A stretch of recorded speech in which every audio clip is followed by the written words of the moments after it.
آپ بتائیے گا، آپ تو لاہور بیٹھی ہیں، شاید زیادہ بہتر طریقے سے ان معاملات کے اوپر روشنی ڈال سکیں. کیا ہوا، کیسے ہوا، کون اس کے پیچھے تھا، یہ کون ہے جس نے مارا؟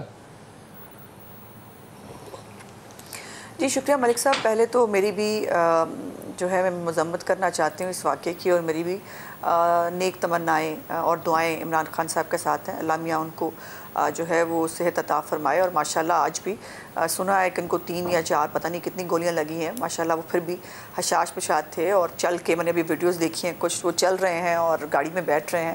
سو یہ بڑی اچھی بات ہے اور اللہ کا شکر ہے کہ وہ سیف رہے. لیکن بہت ساری اس کے بعد معاملات اور چیزیں ملک صاحب سامنے آ رہی ہیں. ایک فوٹیج میں نے سب سے امپورٹنٹ ان کی دائیں ٹانگ پہ زخم ہے، میرے خیال میں سنجیدگی سے لینا چاہیے. ایک کارکن اس واقعے کے اندر شہید ہو گیا، 8-9 لوگ ان کے زخمی ہیں، تو اللہ کا شکر ادا کرنا چاہیے کہ عمران محفوظ ہے.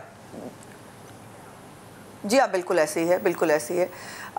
میں نے ایک کلپ دیکھا جس میں خان صاحب کو گولی لگ گئی تھی اور وہ نیچے گرے ہوئے تھے، اور اس کے بعد کچھ لیڈرز جو ہیں وہ ظاہر ہے وہ کنٹینر خالی کیا جا رہا تھا کہ وہ آئیں، اور اس وقت مشیر داخلہ جو ہیں عمر سرفراز چیمہ صاحب وہ بالکل وہاں موجود تھے، اور وہ بڑی آرام سے ٹہل رہے ہیں. ایون ان کے کالے گوگلز بھی نہیں اترے اتنے بڑے جو ہے وہ واقعے کو دیکھنے کے بعد اور وہ کرنے کے بعد. میرے لیے بڑی حیرت کا مقام تھا. دیکھیے ملک صاحب، ان کا لانگ مارچ عمران خان صاحب کا ہم آج کے دن نہ کوئی سیاسی نظمہ بات آپ اس کو غیر سنجیدہ لے رہی ہیں. میں تھوڑا سا مجھے افسوس ہو رہا ہے اس بات کے اوپر، آپ اس کو غیر سنجیدہ کیوں لے رہی ہیں؟ کیا میں نے کیا غیر سنجیدہ لیا جی؟ دیکھیں پہلے آپ نے کہا کہ ان کو 3-4 گولیاں لگی تھیں، اس کے باوجود وہ چل رہے تھے. پھر آپ نے کہا کہ وہ جو مشیر داخلہ ہیں وہ کالے چشمے لگا کے پھر رہے تھے. یہ غیر سنجیدہ بات نہیں ہے، یہ سنجیدہ معاملہ جو واقعہ ہوا ہے. نو دس از ناٹ غیر سنجیدہ بات ملک صاحب. آپ اس کو، مجھے نہیں معلوم آپ اس کو کس پرسپیکٹیو میں لے رہے ہیں. میں نے تو کہا کہ اللہ کا شکر ادا کیا ہے کہ وہ گولیاں لگنے کے باوجود بھی ماشاءاللہ اپنے پیروں پر کھڑے ہو کر اور وہ گاڑی میں بیٹھے ہیں. اس میں مجھے نہیں سمجھ میں آ رہا کہ میں نے کون سی غیر سنجیدہ بات کر دی. اور دوسری بات یہ ہے کہ مشیر داخلہ کو وہاں پر جب فائرنگ کا واقعہ ہو گیا تھا اور اتنا بڑا انسیڈنٹ وہاں پہ ہو گیا تھا، اور پھر وہ جو کارکن جام بحق ہوا ہے وہ نیچے گرا ہوا ہے، وہ کارکن جس کے ساتھ اس کے 3 بچے بھی ہیں، جب اس کو قاتل کو پکڑنے کی کوشش کی گئی ہے اور جب اس نے جب وہ ابتسام نامی لڑکے نے اس کو پکڑا ہے، اس کی گن جو ہے وہ اس سے شاید اس کو فائر لگا، اور وہ اسی وقت وہ بھی شاید اس کو پکڑنے کی کوشش کر رہا تھا، وہ گرا ہے.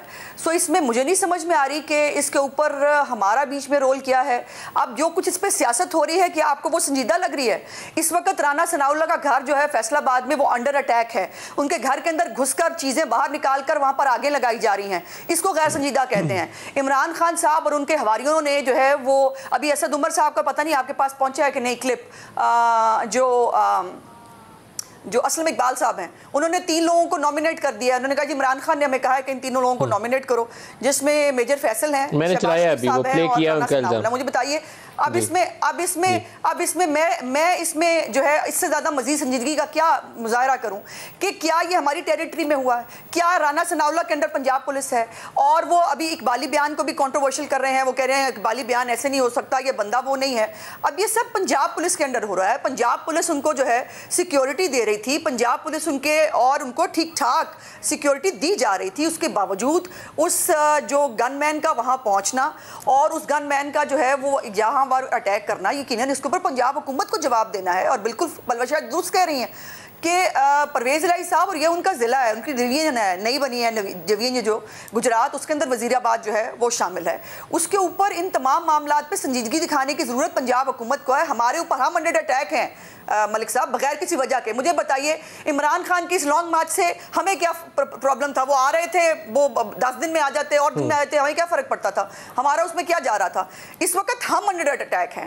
ہمارے اوپر خواہ مخواہ بغیر کسی وجہ کے مڈ سلنگنگ ہو رہی ہے، ہمارے خلاف سیاست کی جا رہی ہے، ہمارے خلاف لوگوں کے جذبات بھڑکائے جا رہے ہیں. آپ نے فواد چودھری صاحب کا سٹیٹمنٹ دیکھا ہے جو عمران خان صاحب کے واقعے کے بعد انہوں نے کھڑے ہو کر کیا نکلو اس کا بدلہ لو؟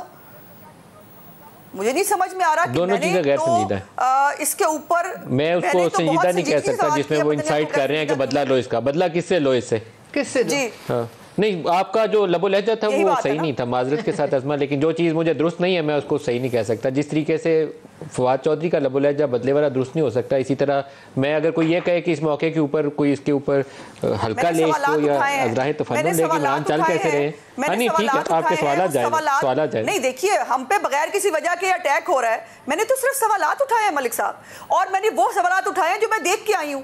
جو تمام فوٹیجز موجود ہیں، اس میں میرا بتائیے کیا قصور ہے؟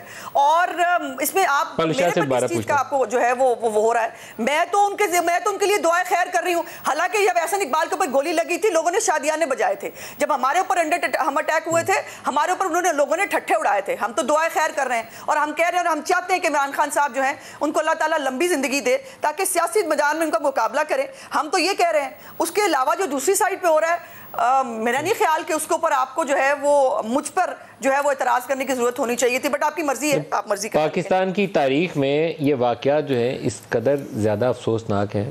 گورنر سلمان تاثیر والے واقعے کے اندر بہت سارے لوگ بعد میں نماز جنازہ پڑھتے ہوئے جان بچا رہے تھے، اپنی جان کترا رہے تھے. احسن اقبال والے واقعے کے اوپر، احسن اقبال وہ تھا جس کی والدہ نے وہ جو قانون سازی ہوئی تھی اس کے اندر اس کا رول تھا، اس کے اوپر اٹیک ہو گیا. تو اللہ پاک سے معافی مانگنی چاہیے. اگر تو یہی موٹیو تھا اس کا جو اٹیکر تھا، تو خدا کی پناہ ہے، پھر ہمیں پوری قوم کو اللہ سے معافی مانگنی چاہیے کہ مذہب کا کیا استعمال ہم کریں اگر یہی موٹیو ہے تو. اگر اس کے علاوہ کچھ نہیں ہے تو